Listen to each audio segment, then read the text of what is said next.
These are my sources of inspiration for this series of talks. Bhagwan Sri Ramana Maharshi, who has authored the Upadesa Saram, and we are studying those 30 slokas and gaining so much inspiration from each one of them. Shri Narasimha Prabhuji, the founder of the Self Foundation, who is guiding me on the path of Atma Vichara. Sri Shankaracharya has made Advaita Vedanta so understandable for all of us, and to his Guru Parampara, who have brought it to us. To all of them, I offer my pranams and heartfelt gratitude. Let us begin by chanting Guru Brahma, Guru Vishnu, Brahma Satkamaya together.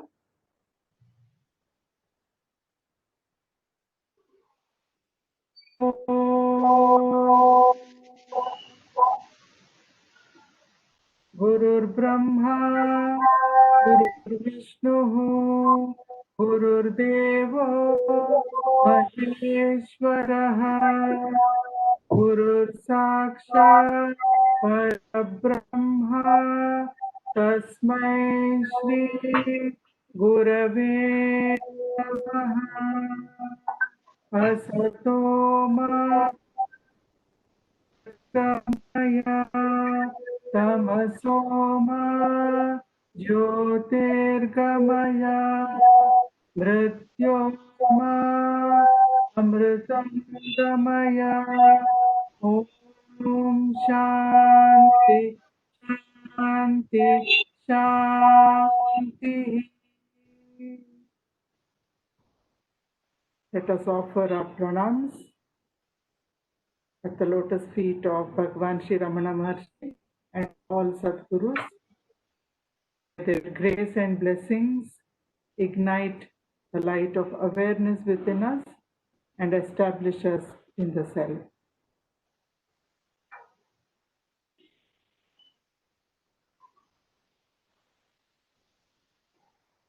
I'll just get my earphones.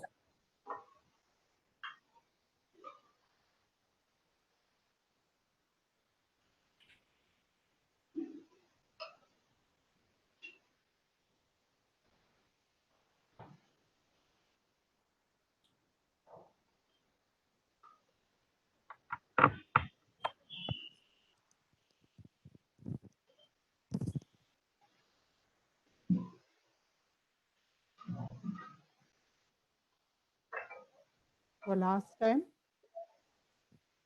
we had done shlokas 22 and 23. Let's begin by recalling what we had covered. Let's chant shloka 22 together.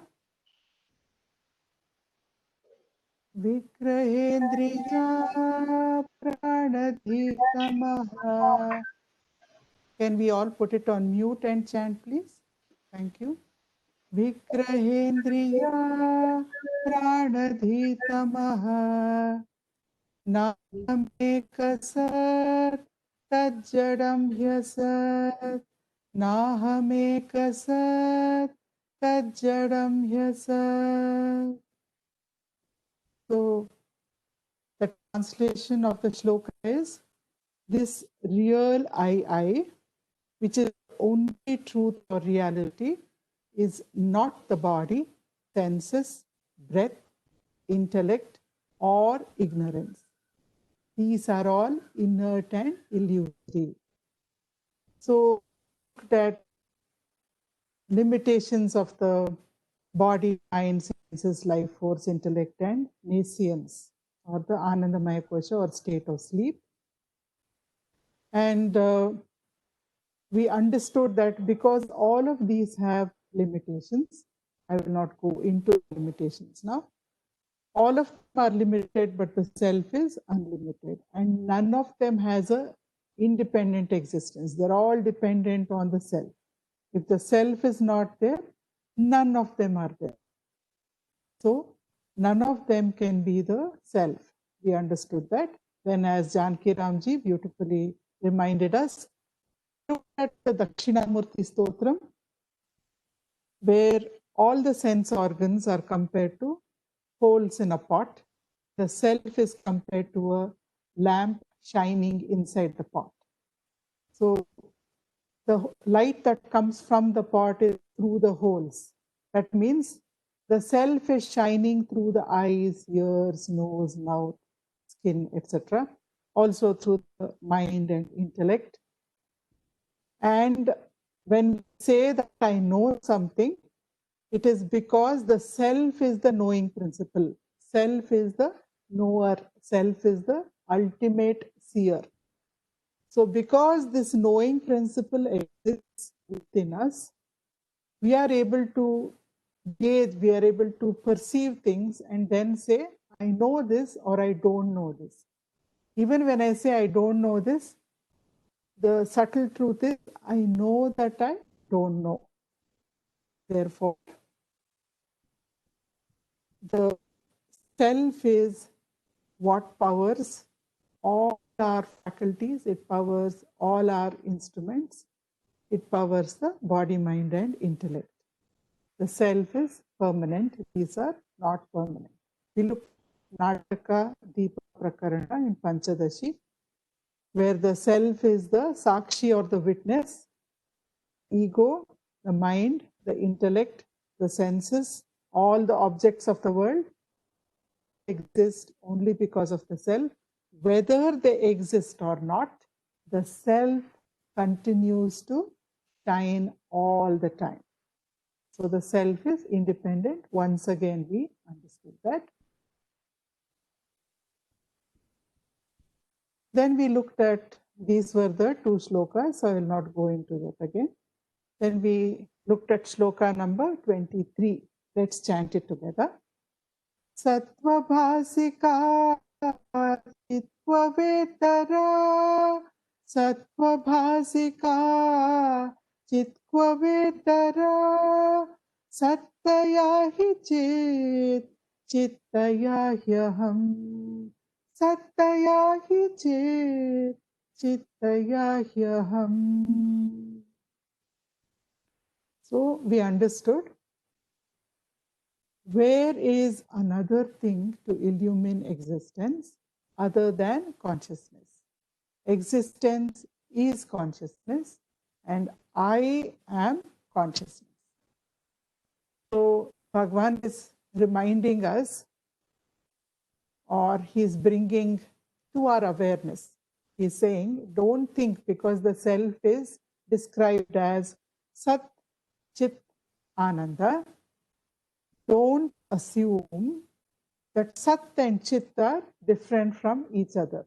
If I want to grasp a coin, if I have a 1 rupee or 2 rupee coin and I'm holding that coin, can I hold the coin? Can the coin exist without one side of the face?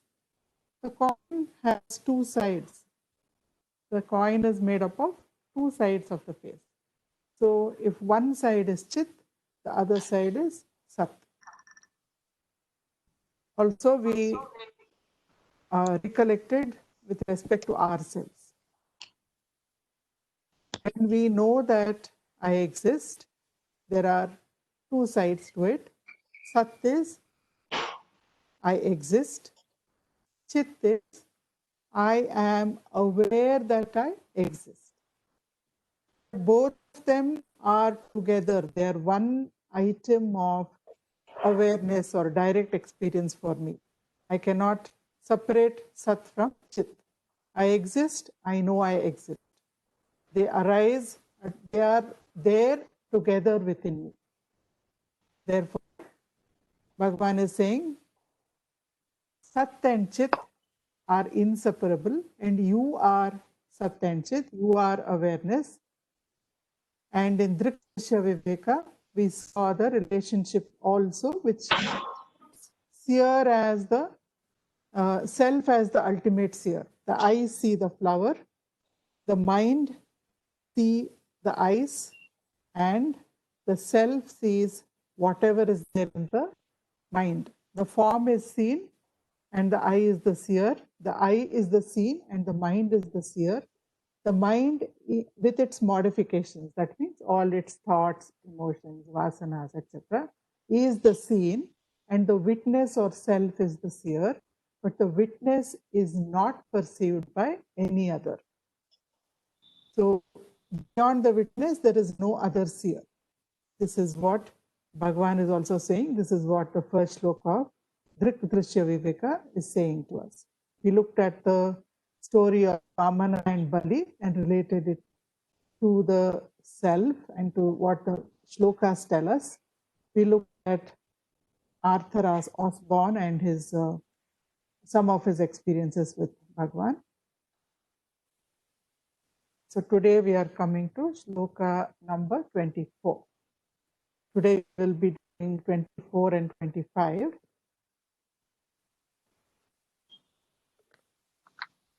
Before we begin 24, let us have a brief meditation. Can we sit in a comfortable meditative posture?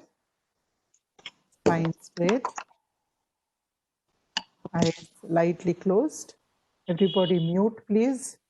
Somebody has not muted. Can mute everybody so that there's no disturbance during meditation. Sit straight, eyes slightly closed. Become aware of your breathing.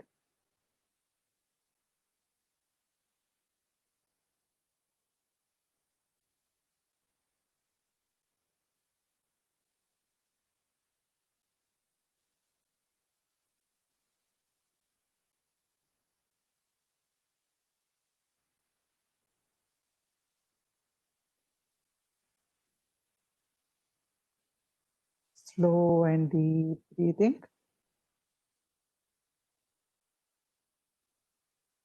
Deep inhalation. Slow exhalation.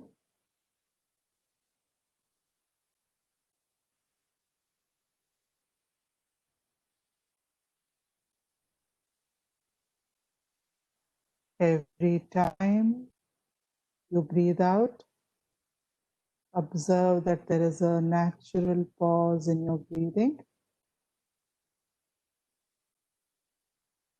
Every time you breathe in, again, there is a natural pause in your breathing.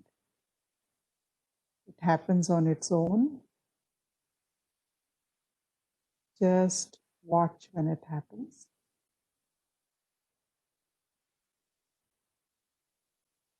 Gentle awareness, no stress, no strain.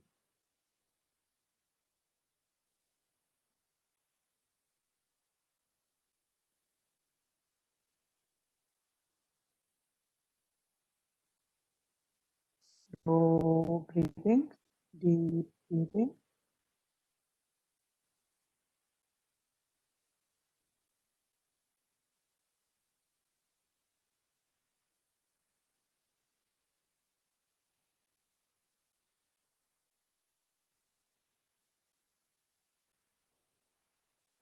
Watch your mind becoming quieter and quieter.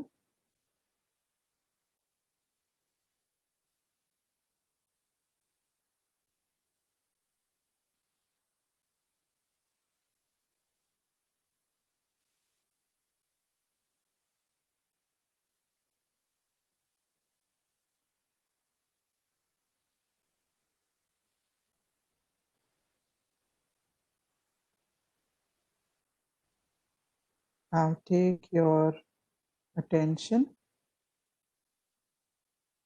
to the direct experience that you exist.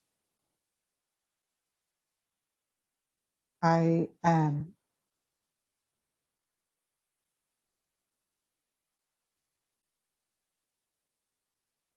You exist, and you know that you exist all the time without having to think about it, without needing any kind of proof for it. is your own direct experience. Very familiar, very constant, also most ignored. Right now, focus completely on I am, your state of being. Just stay there effortlessly.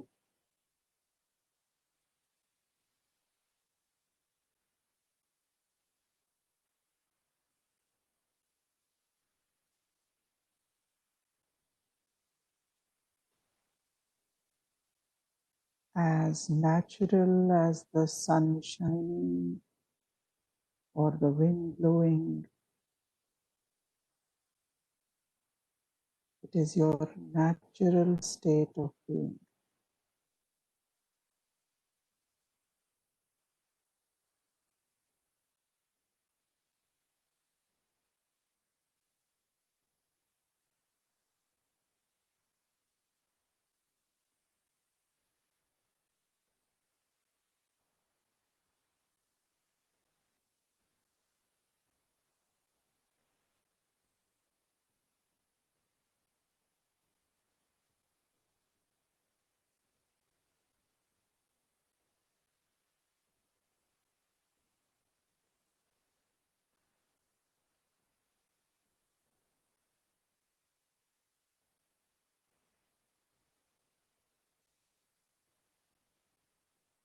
If thoughts arise,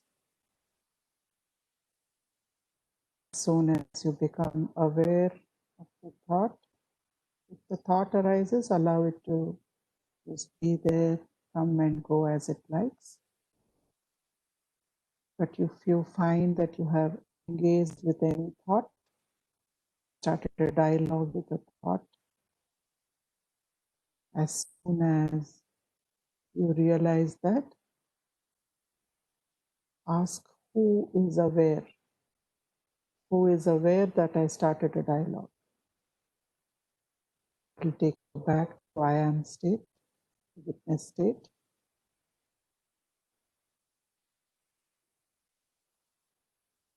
Again, stay there.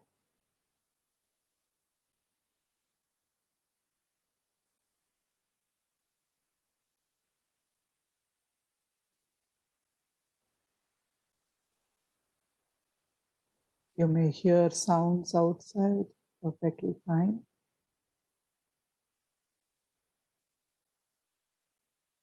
You may be aware of your breathing, perfectly fine. But stay with I am. A very conscious state, a peaceful state.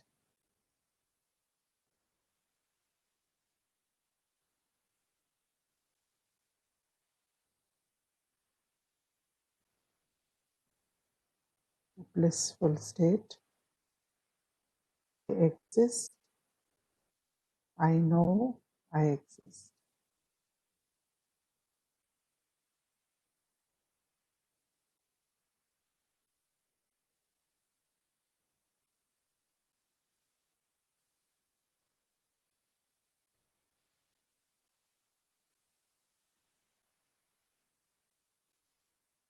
Become aware of your breathing. Become aware of your body, where you're sitting.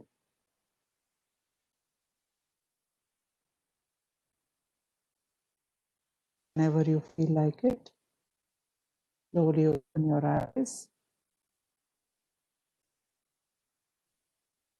Even with your eyes open, you can still be centered in I am. Even with your eyes open, you know that you exist.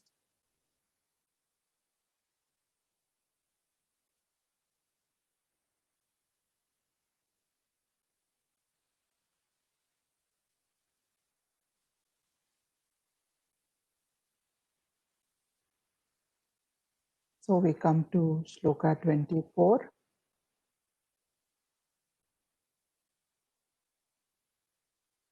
Let's chant together. Keep your mic on mute. We will do the lead and follow. Isha jivayo veshadhi vida. Isha jivayo veshadhi vida. Satsvabhavato vastu kevalam. Satsvabhavato vastu kevalam. So here Sri Ramana Maharshi is saying, Isha Jivayor, between Isha and Jiva. Who is Isha? Isha is the one whom we call God. Isha is the manifest self, Saguna Brahman.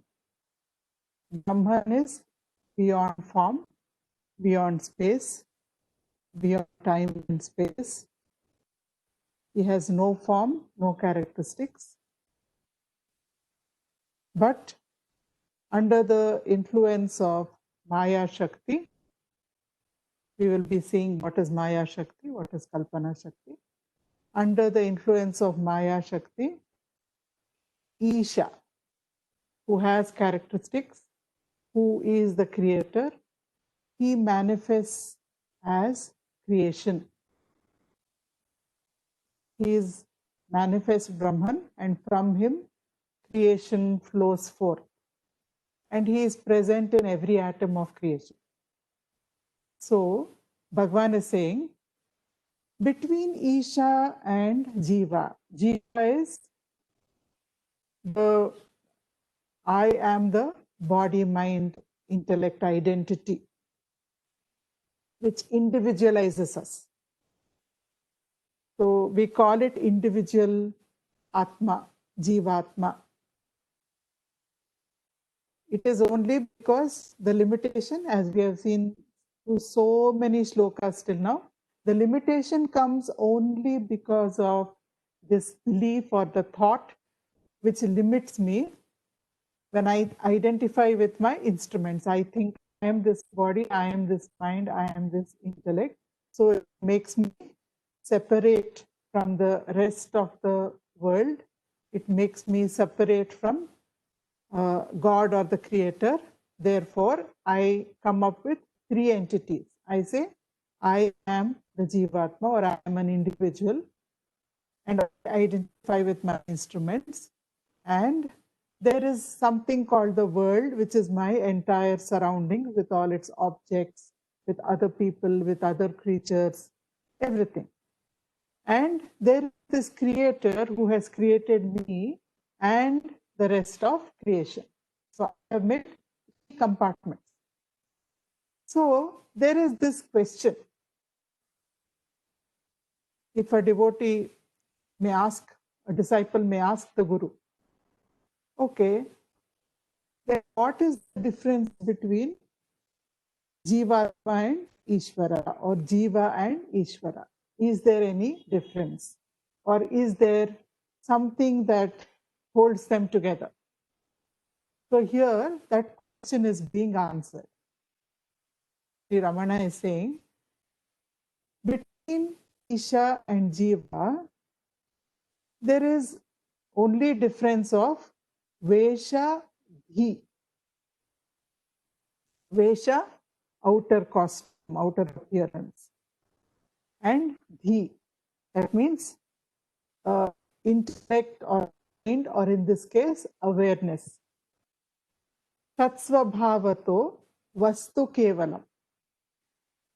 But if you look at what is the svabhava, the innermost core, if you see the essence, if you look at the essence of it, Sat, the very essence, or the svabhava, that which is intrinsic to an object. That is, if you look at that essence, vastu kevalam, when they are exactly the same, they are identical, they are not different. So if you look at the translation between the jiva or individual and Ishvara or creator, there is a difference only with respect to the body or form and intellect or awareness. As far as their essential nature is concerned, both are the same. Both are absolutely real. There is no difference between them. So we may find it a little boggling, a little difficult to swallow. We have been looking at this very concept from the beginning. In fact, right from Sloka 1, we have been looking at it in different ways, like we said earlier also. Through every shloka, Bhagwan is providing us a portal of entry into Sat, into the real, to identify with the real and to let go of the temporal. So with every shloka, Bhagwan is inviting us. He's inviting us and saying, come on, let go of the limited. All you have to do is let go of the limited. Otherwise, you are already that. In every shloka, he's saying that, but he's saying it in different ways, so that every little doubt that we have, these small niggling doubts, because of the conditioning in the mind, which is identifying so strongly with the instrument, which is making me into a jiva, it's not ready to let go. It's acquired a strength of its own, a momentum of its own. And then now I'm questioning that authority. Till now, I am the BMI belief was ruling my entire world. It was ruling how I perceived something, ruling how I lived my life, ruling how I relate to people, ruling how I think, how I feel, ruling everything. And then suddenly, I'm questioning the authority of this jiva. I'm questioning this thought, this very basic belief on which I have built up my entire house. I'm wondering whether this foundation is really the true adhara. Is that what I want to have as a foundation for my house? Is this house that I have built so carefully, brick by brick, stone by stone, is that the house that I want to live in anymore, or is it limiting me so that I'm not experiencing or I'm not anchored in my true nature? Is it actually dividing me from my true self? So as I question these things, the jiva gets weakened. So here, Bhagwan is saying, yes, question, be persistent. Don't let go. There will be resistance. Your mind will throw up storms. Your mind will throw up doubts. It's fine. It's fine to have doubts. But when doubts come, remember it's a portal for exploration. It's a portal to question again whether the way in which we have been living till now is the best way to live, or is it leading me to suffering? Is the identity of jiva leading me again and again to suffering? So I can question that whenever a doubt comes. Use portal. So here, Bhagwan is clearing this particular doubt. So let's understand what he means. Let's explore a little more. Sukta. All of us have heard the Purusha Sukta. Most of us would have heard the Purusha Sukta. Maybe some of us chant it at home every day. So it begins, the first shloka of the Sukta begins like this. Sahasrashirsha Purusha Sahasraksha Sahasrapat Sabhumim Vishvato Vritva Atyatishthadashangulam. So if we translate it, Sahasra Shirsha Purushaha. Purusha is universal being or Ishvara. So the creator has 1,000 heads. Here 1,000 actually means innumerable.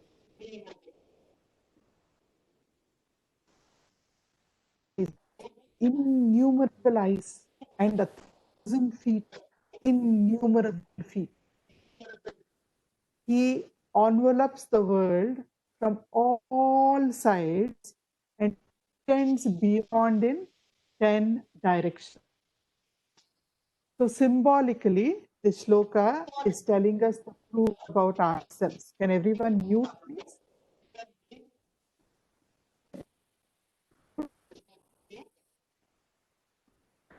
Thank you. So the universal being or the Ishvara or manifest Brahman or Saguna Brahman, all are synonyms. He has 1,000 heads. We see in this picture so many heads. An artist's imagination of Purusha or Ishvara. Actually, what this shloka is saying is everybody's head, all beings put together is the Ishvara. It seems abstract when we read the shloka, but actually your head is also one of the innumerable heads of Ishvara. My head is also one of the heads of Ishvara. So heads of all the creatures put together. Bodies of all the creatures put together. Hands, legs, eyes, yes, all the creatures put together is Ishvara. That means Ishvara's body is cosmic, but I am identifying with only this one body. So in form, the entire creation is Ishvara's body, entire Jagat, that which comes and goes, that which arises and dissolves. The entire creation is the body of Ishvara. But my body is only this body, mind and intellect. What about Dhi? If you look at this creation, it is a super intelligent creation. You see millions of galaxies. In every galaxy, so many stars, so many planets, so many heavenly bodies, nebula, etc. All of them rotating, revolving, very few cosmic accidents. Intelligence is operating. We come down to the micro level. We have the nucleus, we have the electrons, protons, all the subatomic particles revolving, rotating on its own, super intelligent. A tree, you plant a seed, a small seedling comes, it becomes a little bigger, then it grows into a huge tree. There is intelligence built into every cell, every atom. Take our own body. We don't make the body function. There is built-in intelligence. The heart knows what to do. The brain knows what to do. Eyes know what to do. Every single part of the body knows what to do. If it had been left to us, maybe none of us would have lived beyond the first few minutes. So much multitasking. You have to make the heart beat, you have to make the lungs breathe, you have to make the liver function, you have to make the gallbladder function, you have to make the stomach function, you have to make the kidneys function. By the time you make a single thing, you'll go mad. The intelligence in the body of Ishvara is super intelligence. It multitasks gloriously, so successfully. Whereas for us, our intelligence is limited. What about awareness? Every single moment, Saguna Brahman or Ishvara or the Creator never forgets his true being. Maya is there, but he is not bound by Maya. He is aware of his true state of being. But the Jiva has this condition. What conditioning? The conditioning that whatever happens to my body is happening to me. Whatever happens to my mind is happening to me. Whatever happens to my intellect is happening to me. My self-image, anything happens to my self-image, it affects me profoundly. Somebody praises me, I'm so happy. Somebody criticizes me, I become defensive, I become angry, I become depressed.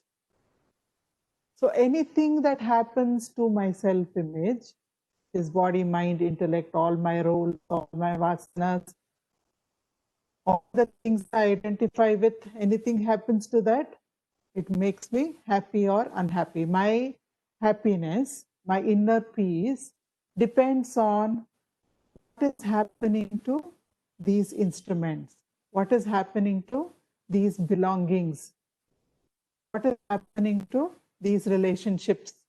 I relate to every person through my body, mind, and intellect. I look at them as body, mind, and intellect. All the time, my inner state of being keeps oscillating, it keeps fluctuating, it keeps changing.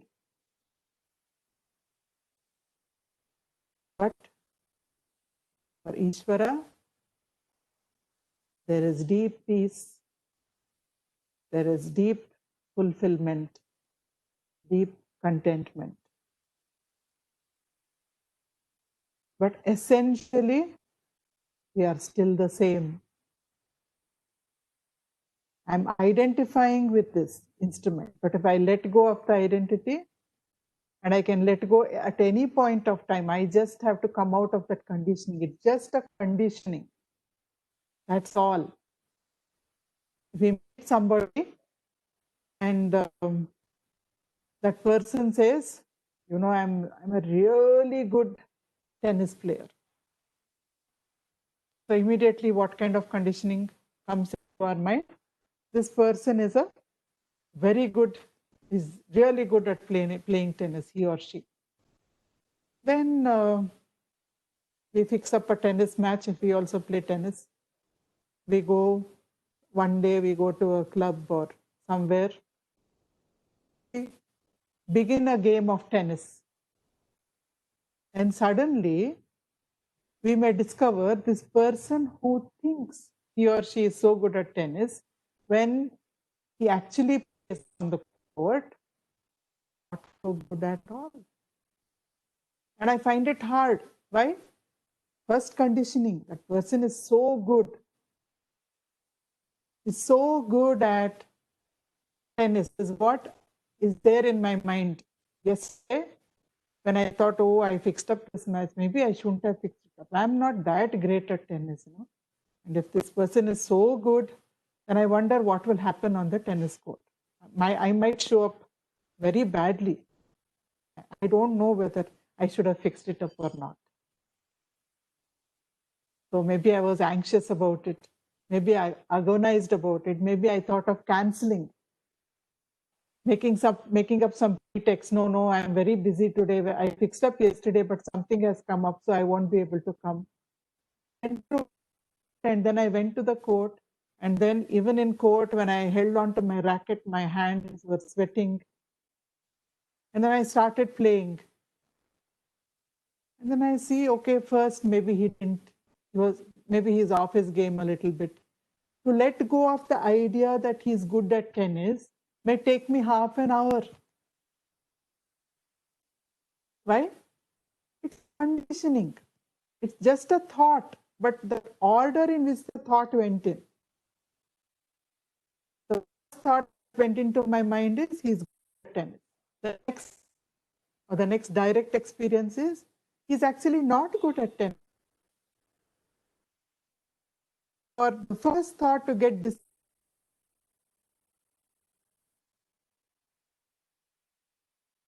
time. And this was just a very simple example. But here, the thought that I am the BMI, we have nurtured it over lifetimes. And in this, so to let go of resistance. But all that is required to experience or to be established, I don't experience, because even just in the previous shloka, we said you can be the self, you cannot see the self. Because if I want to see my face, I have to look at another mirror. I just can't see my own face because it's a part of me. So when I am the self, I can only be the self, I can see the self. So when we say Atma Darshana is being established in the awareness every moment. What awareness? That I am infinite, that I am bliss, that I am peace, that I am existence, I am awareness. To be in that awareness, 4 bar, 7 bar, 365.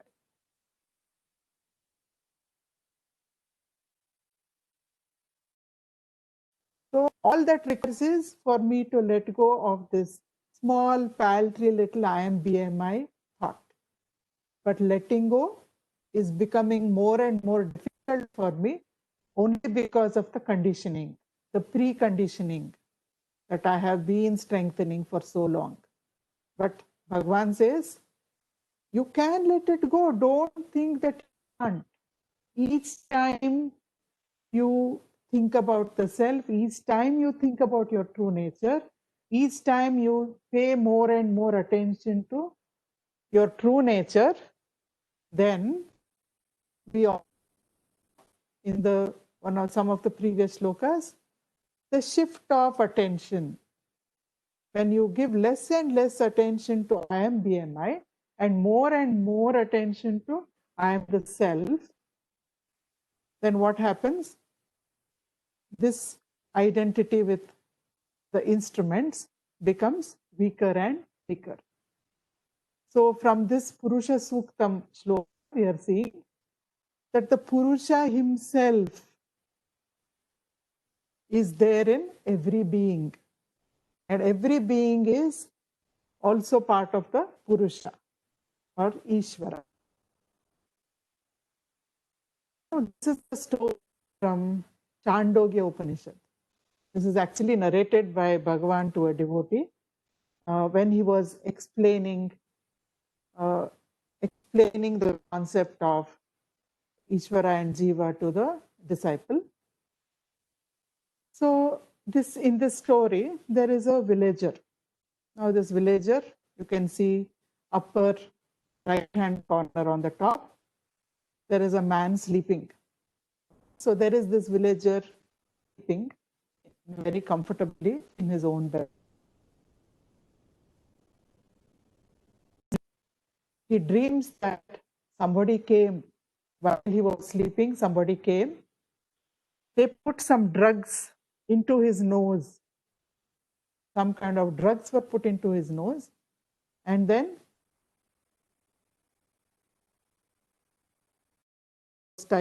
he was blinded. And then his hands were tied up with a rope. And he was carried into the jungle and left deep inside a very thick forest. And those captives who took him there, they just disappeared. So this villager wakes up. He's away.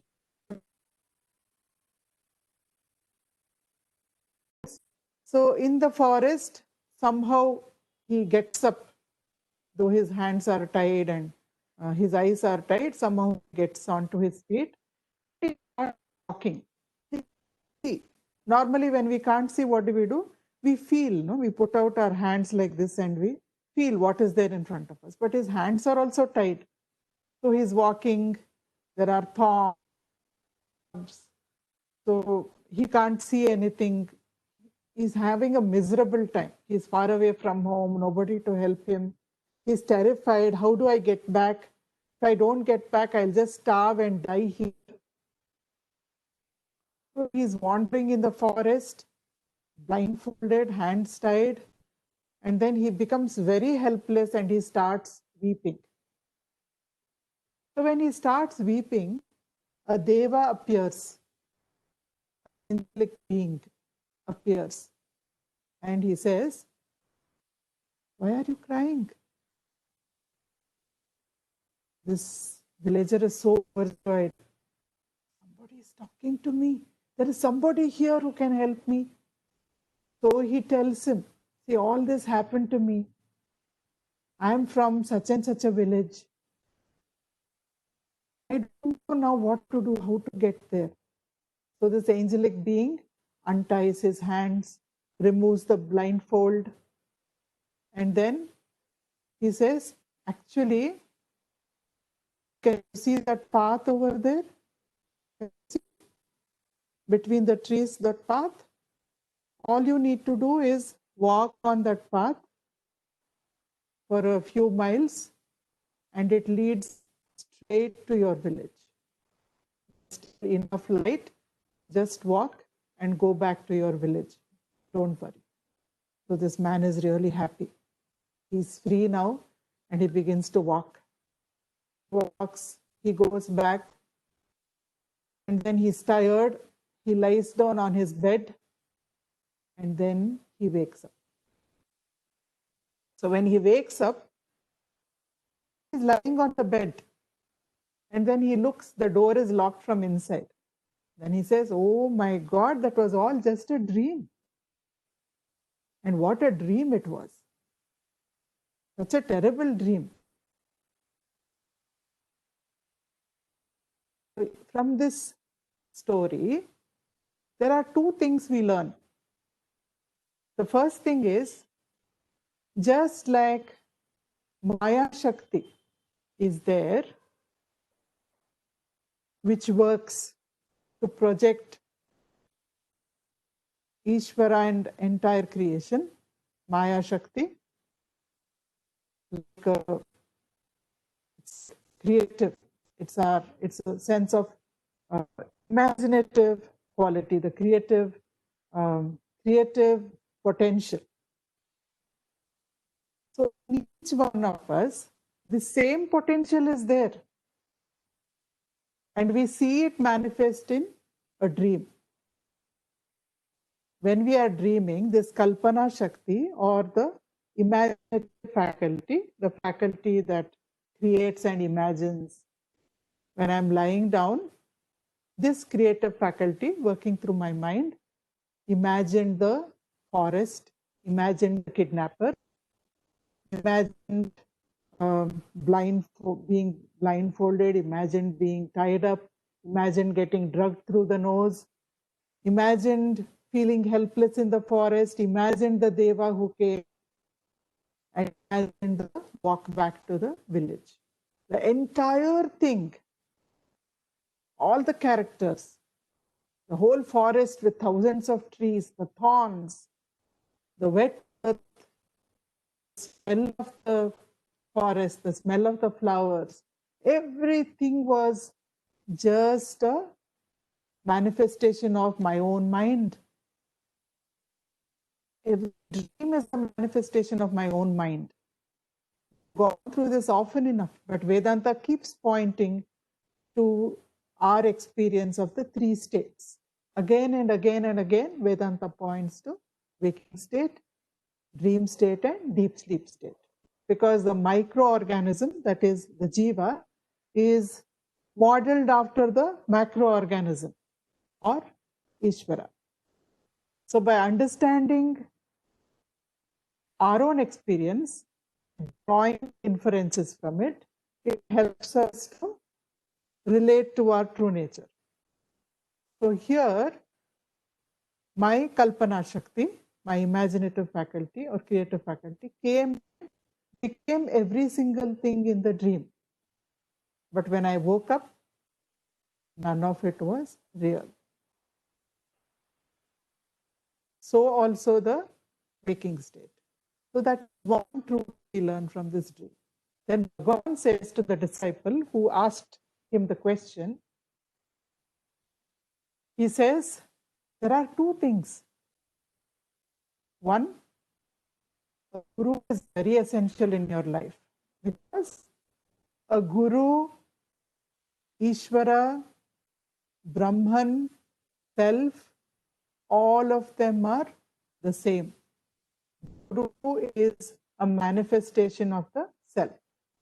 Your own self, manifested as the guru, comes to point the way to you. So out of great compassion, the guru comes to point out the way to those who want to exit non-stop cycle of suffering. So he says, that is the way. When the guru points out, the Shishya has to walk. The guru can't walk for the Shishya. Shishya has to have enough faith. The man in the forest trusted what the Deva said. If he had not trusted Deva, he said, how do I know? This Deva is coming and telling me he might be a mischief maker. And there is another path there, and that is another path. I feel that path leads to my village, not this one. So let me walk on that path. Then if he had gone on that path, it would have taken him somewhere else, maybe deeper into the forest. Maybe he would have got more and more lost walking around in circles. But he trusted the Deva. He had faith in the words of the Deva. And then he followed the path pointed out by the angelic being. And he reached his house. Bhagavan says, the Guru will point the way to you, but you should have trust in the Guru. You should understand his teachings properly and then follow faithfully. You have to walk the path. The Guru will point the way. Even Buddha says, Apo Deepo Bhava. He tells Ananda, most faithful disciple, he tells Ananda, when Ananda says, if you are gone, how will I attain the state of Nibbana? With you beside me, I didn't attain it. Now you are going to take Mahasamadhi, the last few minutes of Bhagwan Buddha's life. You are going to take Mahasamadhi. Bhagwan, what will happen to me? So Buddha says, pathfinders only show the way. Or even a Buddha can only point the way. But you have to walk the path, Ananda. Apo Deepo Bhava, be a light unto yourself. A Guru is absolutely necessary. Without a Guru, we may be wandering around in circles forever. But once a Guru comes and tells us what path to follow, what to do, Guru customizes it heavily for the disciple. Every disciple, it will be customized according to the vasanas that bind the disciple. And the disciple goes on and walks the path. So that also we learn from this story. What is this customizing the vasanas? For each person, for me, my vasanas will be different. Janakiram ji has asked what is meant by customizing. different, my conditioning is different, my upbringing is different.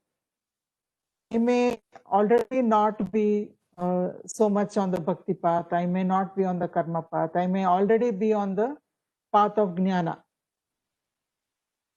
For example, which path to suitable? Thanks. For each person, what binds, the binding factors may be a little different.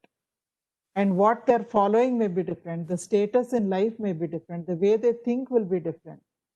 The way they understand will be different. So for each disciple, the Guru will explain in such a way that it gets past the conditioning. My conditioning will block me from understanding the teachings of the Guru. For every disciple, it happens.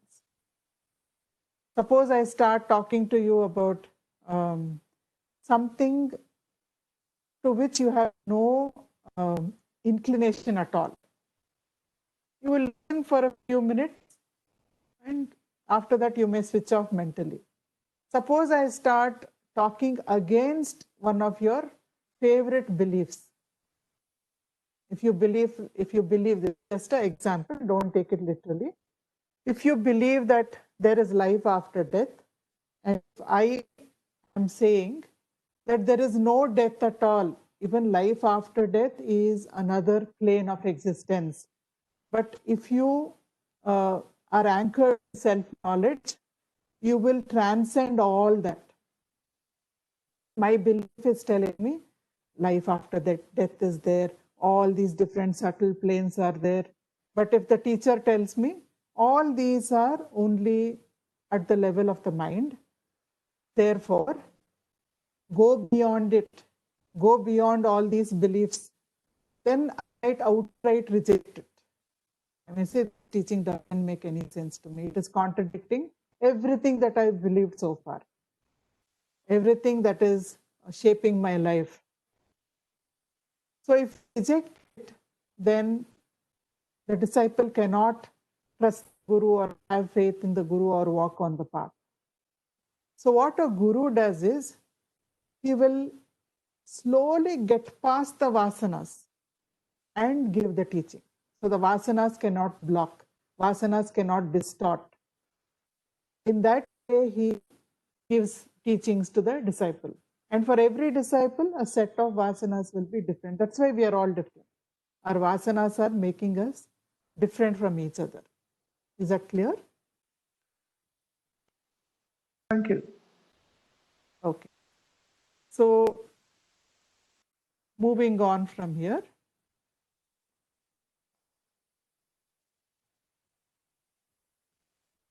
Now, I, remember, Bhagavan said whenever he refers to I, he means I. In one of the slokas, we came to that. So, I is the witness or the self. We also understood my waking state is quite different from dream state. Nothing that is there in my waking state exists in my deep sleep state. And in my dream state, I take on a subtle body and a different world. Every dream is different. But my waking world does not exist as it is in my dream world. My house may come, my spouse may come, my children may come into my dream. But the way my world exists in waking state, exactly like that, it will not be in the dream state. So dream body is different, deep sleep is different, waking state is different. The waking person doesn't exist in the dream. Dream person doesn't exist in waking state. Neither of them exist in deep sleep state. We have gone through this before, just once again reminding what I is. So Ramana Maharshi says this I is a continuous witness which is there in all three states. It's the self. The waking state ends when we go to sleep. Deep sleep ends when we have a dream. Dream ends when we go back to deep sleep or when we wake up. So all of them are discontinuous. I have 16 hours of waking state, then maybe 2-3 hours of deep sleep, and then maybe some sporadic periods of dream. None of them keep on going continuously. So they're mutually exclusive of each other. But there is a witness who is aware of all these states. Remember, we compared it to the string and the beads. If you say waking state is one bead, dream state is one bead, deep sleep state is one bead, they're all not related to each other. But the string that passes through all the beads is continuous. And it is aware of each state, and it exists independent of the states also. So that is I. I is absolute, I is the self, I is Brahman. When we wake up in the morning, in deep sleep, it is almost like I, except that I don't know it is my true nature. There is no name, there is no form, there is no time, there is no space, there is no limitation, there is no border, there is no barrier. I am infinite, I am peace, I am bliss. Then when I wake up in the morning, I become aware that I exist.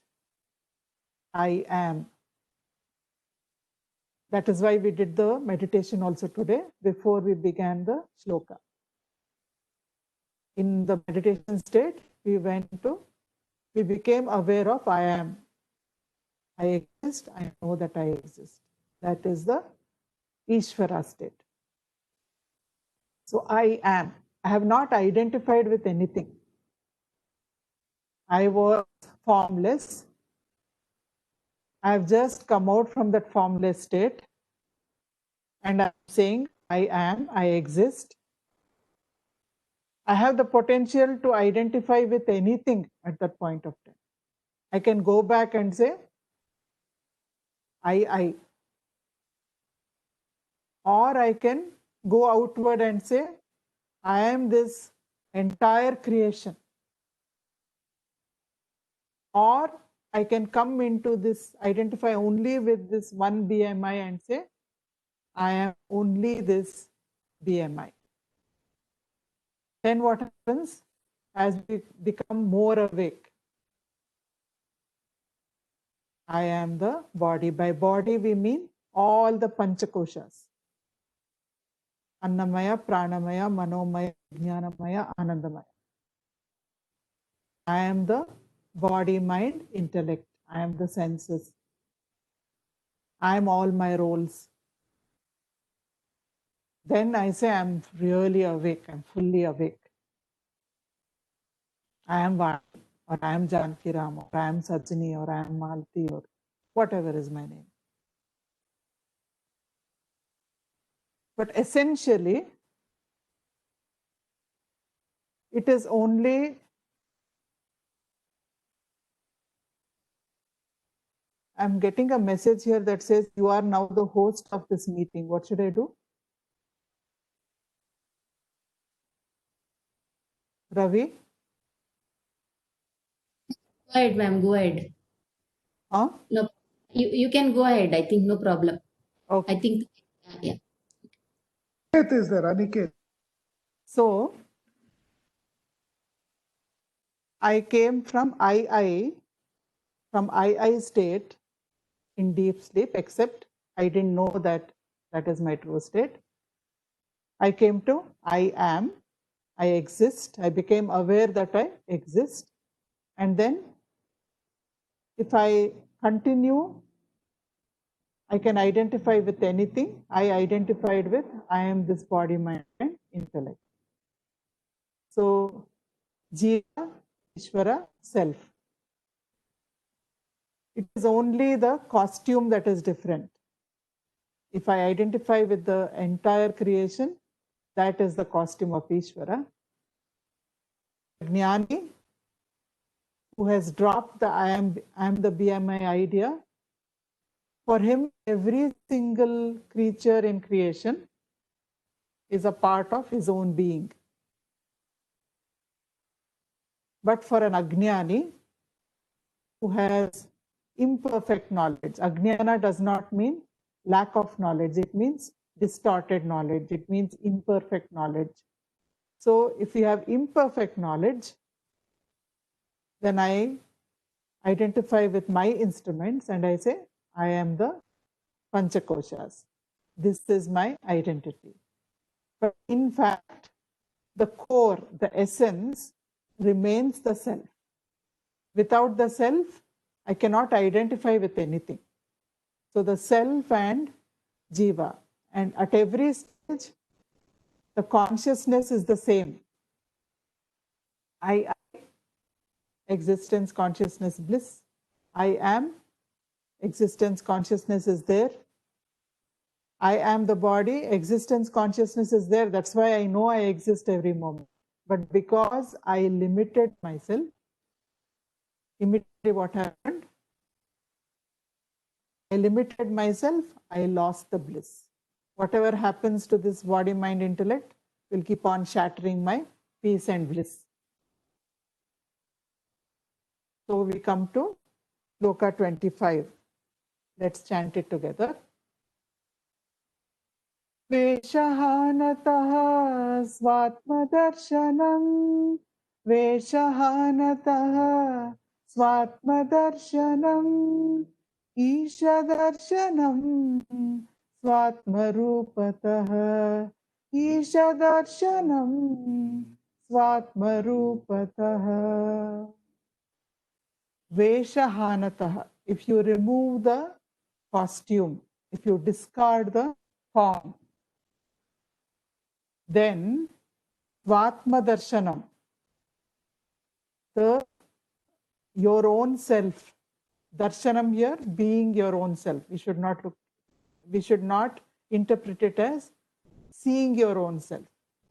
Being your own self is Isha Darshanam.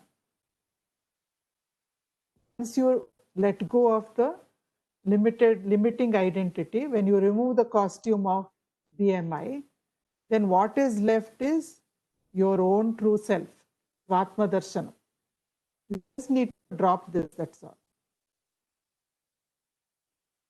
I don't know what happened to the presentation.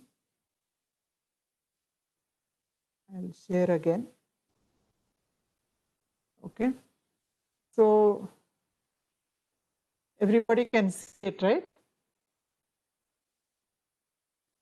You see the presentation? Yes. Yes. Yes. It's very clear. Okay. So when we drop the form, when we drop the thought I am BMI, when we drop that conditioning of the mind, that I am the BMI, automatically what is left is only Svatma Darshanam. That is, I am the self. I realize that I am the self. And next line, Sri Ramana is saying, Isha Darshanam Svatma Rupatah. Isha Darshanam, the realization of God, is final only when you realize it, when you realize God as your own self. If you realize God as Kali or Ganesha or Krishna, we have gone through these examples with the life of Sri Ramakrishna Paramahamsa.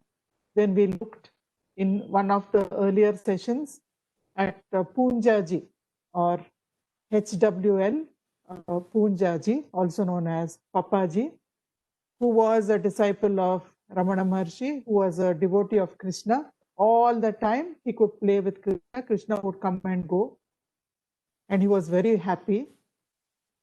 Then Bhagwan asked him, "He is really God. How can he come and go?" What is the definition of Sat? That which is always there, which never comes and goes, which never has birth and death, which is permanent. So if your Krishna is God, then he should be there all the time. How is it he comes only when you have a vision? He plays with you and he goes away. And Punjaji didn't like that question. But after some time, after some months, he realized when he became established in the self, he realized that true vision of God is a vision of God in form of your own self. When you realize your own self, that is the ultimate. Even vision of a form of God is not ultimate. It is only a byproduct. You have a great affinity with the Ishtadevata. That Ishtadevata, your mind itself will take the form of that Ishtadevata and appear in front of you to appease you. Yes, it's very nice. It's exhilarating. But you need to move past that. That's what Ramakrishna Paramahamsa also did. With the sword of his discrimination, he actually slit Kali in two. That is how it's described. But what it means is, Ramakrishna Paramahamsa realized that even Kali is a part of his own mental realm. He has to go beyond. He has to go to the formless. And he went beyond. So, Isha Darshanam Svatma Rupataha. When is your journey complete? If you can call it a journey. Journey is complete only when you realize that God was never different from true self. You and God and self are all the same. When you understand that they are synonyms, that is when the journey ends. And then Bhagavan says, and what is the journey? In the dream, the man was sleeping.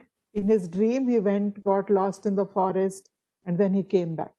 In the story which we have just seen from Chandogya Upanishad.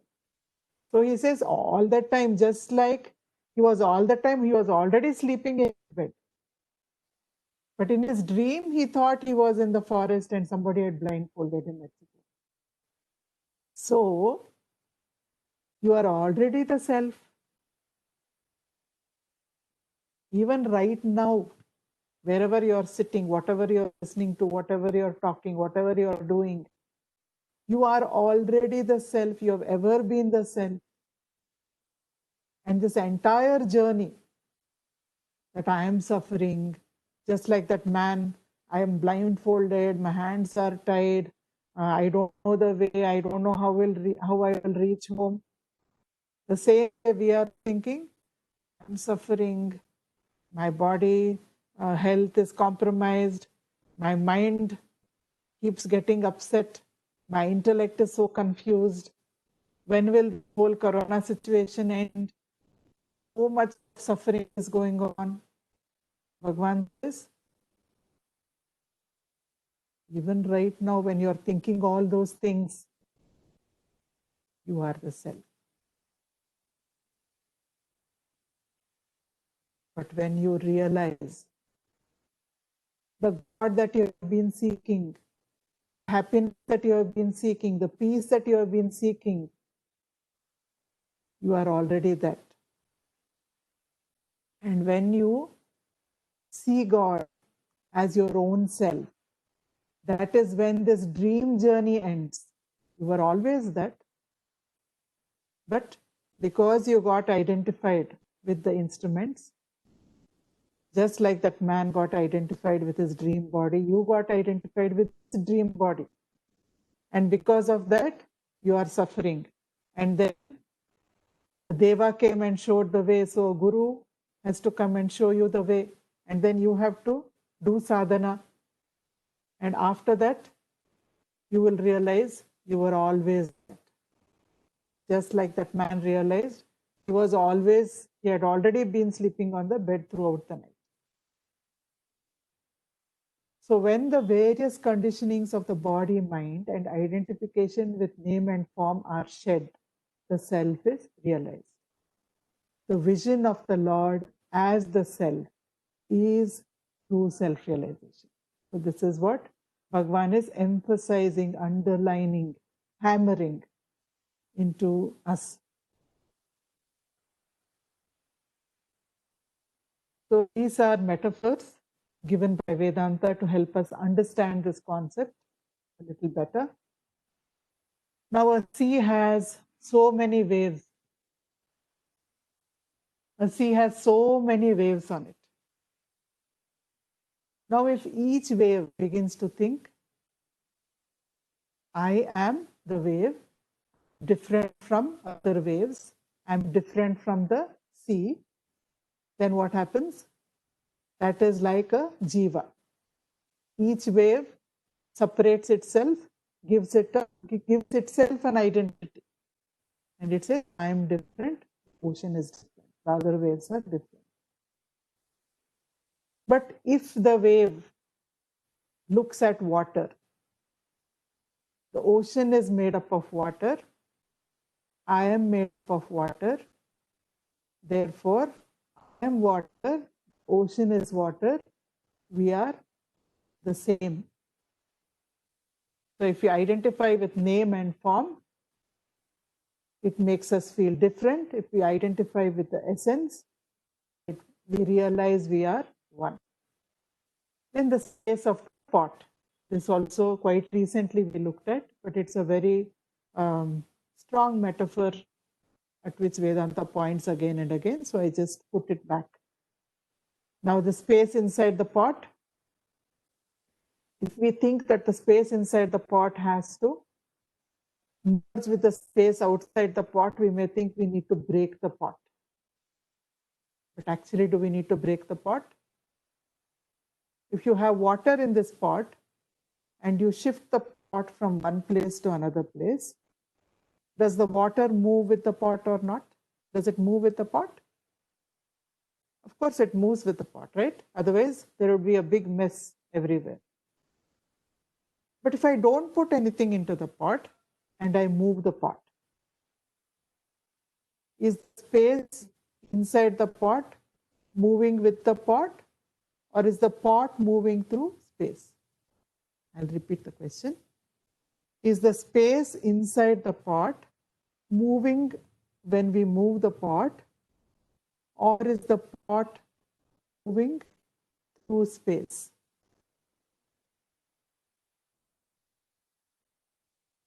Actually, the pot is moving through space, right? So space is everywhere all the time. We just, if the space inside the pot, if it assumes an identity and it says, I belong only to the pot, then it becomes Jivatma. But if the space actually, when the pot moves, the space does not move, only pot moves. That is reality. So with the space in the pot lets go of the identity, then it realizes it has always been part of the Bhutakasha.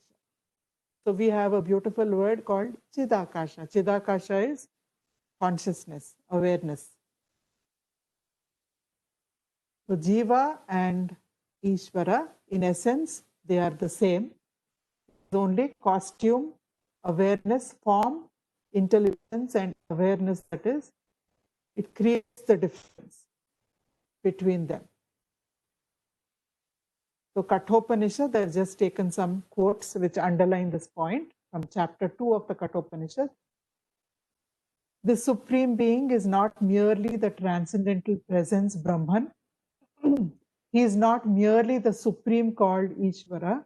He is also the cosmic prana, the life of all beings. The Supreme Being is Ishvara. Supreme Being is the life of all beings. He is the core or essence of all beings. Then that is Sloka 7. Sloka 6, I've taken only the relevant part of the Sloka. He is in your own heart as the core of your being. And the 10th Sloka of chapter 2 in Kathopanishad says, to this universal being, there is no near and far. What is there is here. What is here is there. Who perceives manifoldness goes from death to death. So just like the pot moving through space, space is always there. The self is always there. Even right now, self is powering what we do. Our true being is the self. If the self is not there, we cannot do anything. If self is not there, we don't exist. So self is already there. There is no near and far for the self. If I hold up two hands like this, there is a space between one hand and the other hand, right? So if I say this hand is far from this hand, or it is coming closer, or it is moving farther, I can say that. But if I think of the space around the hand, around each hand, there is no near and no far. My hands may move, but there is no distance between my hand and space. So like that, the shloka is saying, so far as the universal being is considered, there is no near and there is no far, because he is everywhere all the time. He who manifests in different forms. It is he who exists even when all these forms perish.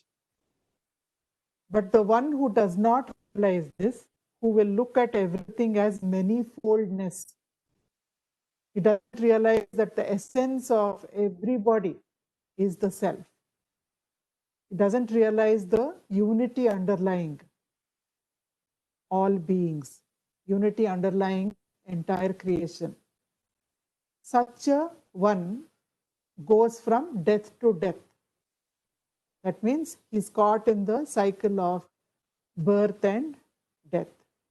Rebirth, rebirth, rebirth goes on happening. As long as you identify the body, you can't let go of the body. When one body goes, you automatically seek another body, because your existence depends on a body being there with which you can identify. That is what makes you a jiva. But when we let go of identification with the body, then automatically we are the universal being, because we have always been the universal being. Then how do we get on in day-to-day life? If we are the universal being, if everybody is one with us, then disciple asked Bhagwan Sri Ramana Maharshi, then a jnani, will he treat everybody equally all the time? So Bhagwan says, I'll tell you a story. This is a story from the scriptures. The story about King Janaka. King Janaka was a jnani, but he also continued to rule the kingdom. Outside, he is playing his roles, but in his being, he is the infinite self. Somebody wanted to test King Janaka. So to King Janaka's court, that person brought in a group an elephant, a cow, a dog, a Brahmin, and an untouchable. Elephant, dog, cow, Brahmin, and untouchable were all brought into the court of King Janaka. And this person said, O king, all of these are your atithis, they are your guests. Please honor them. Atithi Devo Bhava. Treat them as your guests and honor them. So King Janaka said, all right. Take the elephant to the elephant stables, dog to the kennel. Take the cow to the Goshala. Take the untouchable to the place where he lives. Take the Brahmin to where the Brahmins are. And then serve each one of them with their favorite delicacies. This person was puzzled. He said, they say that you are a jnani, They say that to you all beings are equal, but you are not treating these 5 guests. I brought them all to you at the same time. You're treating them unequally. You sent each one away to a different place, and now you're saying serve them their favorite delicacies. You could have done it here in court. So King Janaka says, no, there is this feeling of comfort zone. The dog was not comfortable here in court. He wanted to bark, everybody was saying, shh, be quiet. Elephant was not comfortable here. He wanted to eat grass, there is no grass in court. The cow was not comfortable here, was looking for her calf. The Brahmin was not comfortable here, wanted to go back to his studies, to studying the scriptures. The untouchable was not feeling comfortable here. He felt out of place. He wanted to go back to where he felt he belongs. He just first created a comfort zone for all of them. And each one of them have different delicacies. I can't feed grass to the Brahmin. I have to feed it only to the elephant. I can't feed, again, I can feed grass to the cow, but I cannot feed it to the dog. Dog will not eat grass.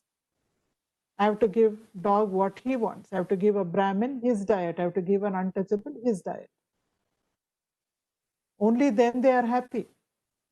So I took care of their comfort. I took care of their happiness. So here Bhagavan is saying, role play is important. You have so many roles in the external world. Play each role. Yes, everybody is a part of your own being. But understand what he or she wants and try to give it to them. So internally, we are anchored in the true state of being.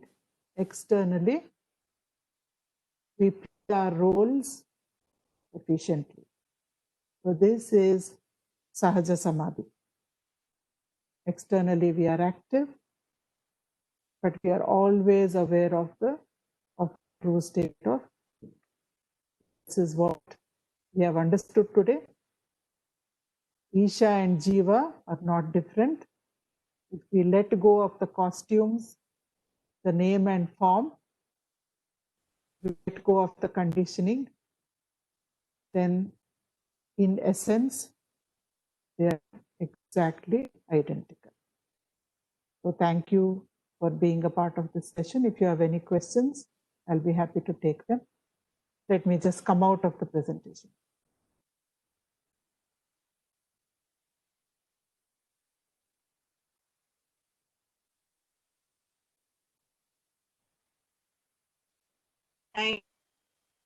Hari Om. Hari Om. Do you have anybody can mute and ask also, or anyway, what is here? I'll read. There is. Yeah.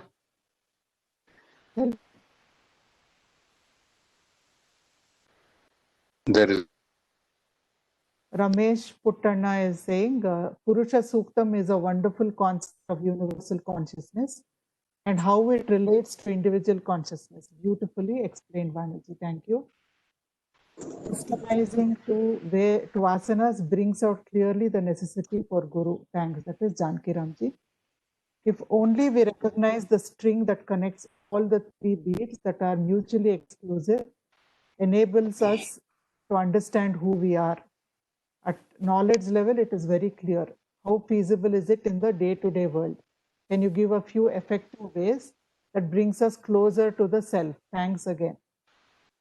Thanks again for the beautiful discourse on understanding oneself. Okay. He says thank you.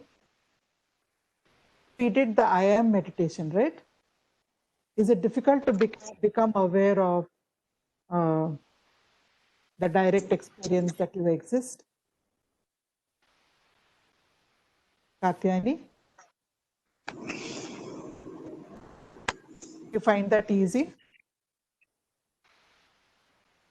Is It's Katyayani not. there? I'm here. I'm here. Yeah. Okay. I'm here. So were you able to do that? I am. I was. Is I it could do difficult? that. But it's difficult, but the level of concentration is not the same all the time. It's not difficult. No, what you can do, because this question you asked, I'm just saying it, in between tasks, you've finished one task, you need to go on to the other, you have some time, say even 2-3 minutes. Internally go to I am. Just be aware I exist, that's all. You don't have to do anything. Outside you are as you are, but inside I am. All the time anyway you are aware that you exist, isn't it? If I ask you in a dark room, are you there, Katyayani, what will you say? You need light. Somebody has to shine a torch to see whether your body is there. Right. You need to touch yourself. My question. No, so I'm saying through the day, if you go to either go to witnessing state whenever possible, or just go to I am state, even 1 minute, 2 minutes, 3 minutes through the day. You get 1 minute, you get 2 minutes, you get 3 minutes. Just rest in I am. Nothing to do. I exist. I know that I exist. That's all. Just be there. That will really connect you to the self. You find it becoming easier and easier and easier, and it's nice to do it. You feel like doing it. After some time, you'll find that you're resting there between tasks without even trying you're there. So it's a very powerful, simple way to do it. Just one suggestion. Of course, there are many ways to do it, but I think that's a very easy way to do it. Who is Guru and when? Okay, thank you. Who is Guru and when Guru will get manifested? Could you please reiterate, madam? Guru is the one. Sadguru has, according to Vedanta, Sadguru should have 3 qualifications. Okay. Sadguru has to be a jnani. That means he has to be anchored in the self. So he has to be a jnani. He should be familiar with the framework of the scriptures, and he should be good at communicating his truth to you. So normally a Sadguru comes to us when an intensity builds up in us. We are doing sadhana, we are focused, we get more and more focus, more and more chitta shuddhi, more and more focus. That is the most important thing to us. When it starts becoming like that normally, a Sadguru will come into your life. So that is how it happens. Who has put this question?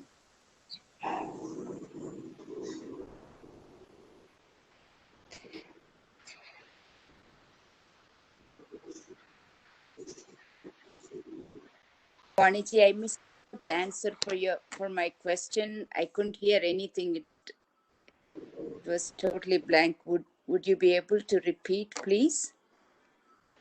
Could you please repeat it?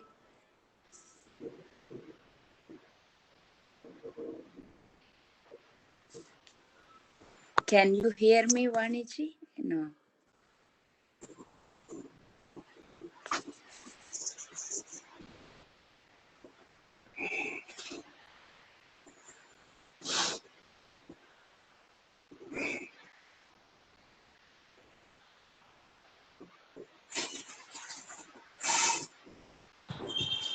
Vani, we can't hear you. Someone's asking questions.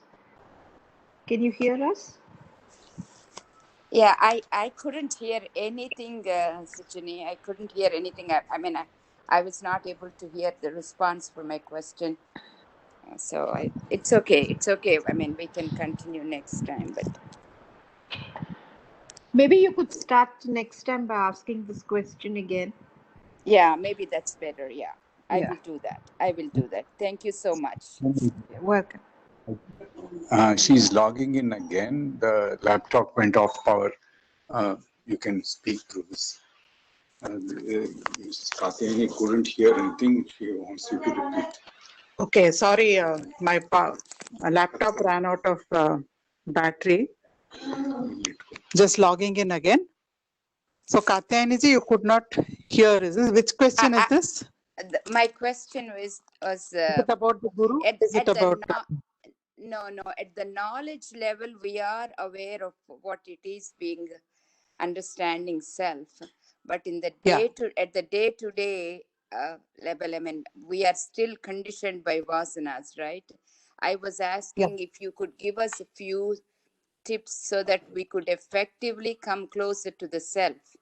I do understand that we do meditation. Of course, that is one effective way, but we don't do meditation the whole day. But something that would really keep us to be conscious. What I told you about I am, can you hear me now? Now I can hear you. Okay. So what I told you about I am is a very, very practical tip. Okay. I am is your true self. The state of I am. Okay. The witness that is aware of every thought, the witness that is aware of what is happening in the mind. When you say I am not aware of my true self, when I'm doing other things, who knows that? Can we have a dialogue? Who knows? I lost you again. I think you're breaking up, Vaniji. I think probably it's my phone too. Maybe there's a problem with your phone. If we are running out of time, we can Others do hear it me? next. Now I can hear you. Yeah. Clear. We can hear.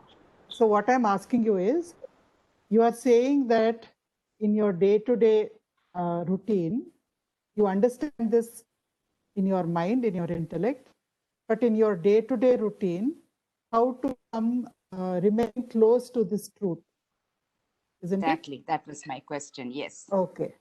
So you were there when we did the I am meditation, you said, and you could feel the I am also, right? Mm-hmm, mm-hmm. And it's very easy to feel, isn't it? Right now, are you aware that you exist? Of course.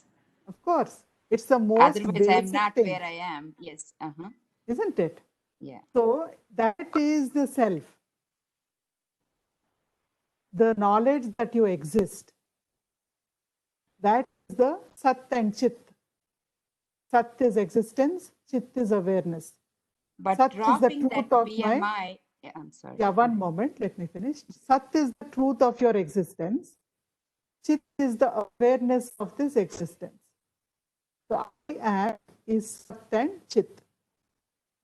The Ananda component will only come when you let go of the limitation. Ananda is equal to Ananta. Ananta means eternal, which is infinite. So when I become infinite, then when there are no limitations upon me, then I am always happy. The minute limitations come up, my happiness is conditioned. Right? Mm-hmm. When I want something, I don't get it, I'm not happy. When I want something, I get it, I'm happy. So continuously conditions are getting applied on the state of happiness. That's because I think I am limited. I think I am this body, mind, and intellect. So whatever happens to them is happening to me. Together so far. Mm-hmm.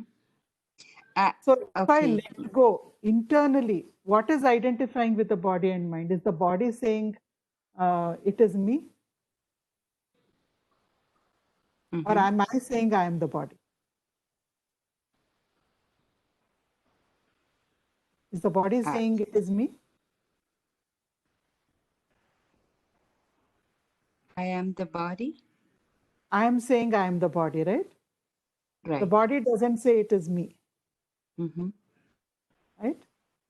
The mind and intellect don't say they are me. I am saying I am the mind and intellect.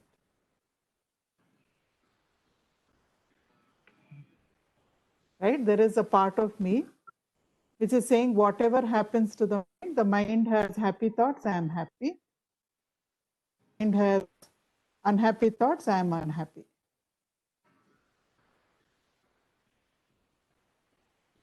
So what Bhagwan Sri Ramana Maharshi is saying, to let go all of a sudden may not be possible for everybody, for most of us.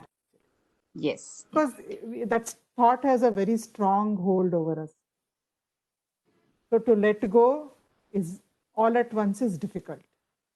So what he is saying is, either by asking who am I, whenever a thought comes, you can ask who am I, to whom does this thought come? It comes to me. So who am I? The mind is quiet. That quietude is your true nature. Stay there. Another thought comes. Until the next thought comes, just be there. If the next thought comes, then again ask, for whom is this thought? It is for me. And who am I? So this is a sort of verbal sadhana. So it's more an evolution. So you can, other than that, you can also, finally, when you are saying who am I, you are going to I am state. Every time you ask who am I and there is no answer, you are going to I am state. So instead of that, you can directly go to I am state also.